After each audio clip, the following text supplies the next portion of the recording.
ताज्या बातम्यांसाठी ABP माझाला subscribe करा आणि बेल आयकॉन प्रेस करा। ची बातमी आहे मालेगावमधनं। मालेगावला विक्रीसाठी आणलेल्या 40 तलवारींसह 3 जणांना अटक करण्यात आली आहे। अप्पर पोलीस अधीक्षक पथकाने ही कारवाई केली आहे।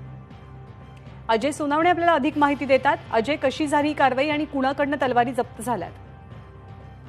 नांदा मालेगाव शहरात अवैधरित्या तलवारी ज्या आहेत त्या विक्रीला येणार असल्याची गुप्त माहिती जी होती मालेगावचे अप्पर पोलीस अधीक्षक जे होते चंद्रकांत खांडवी यांना मिळाल्यानंतर त्यांनी त्यांच्या विशेष पथकाला ह्या गुप्त माहितीचा शोध घेण्याचं सांगण्यात आल्यानंतर मुंबई आग्रा महामार्गालगत मड्डे हॉटेल जे आहे त्या हॉटेलच्या मैदानामध्ये या पथकाने सापळा रचला आणि त्यानंतर ह्या पथकाने त्या रिक्षावरती तपासणी केली असता त्याच्यामध्ये जवळपास 40 तलवारी सापडल्या। यातील 3 अटक करण्यात आली तर 1 जण फरार झालेला आहे आणि ह्यानंतर मग रात्री उशिरा त्या संदर्भातला पवारवाडी पोलीस स्थानकामध्ये गुन्हा दाखल झालेला आहे।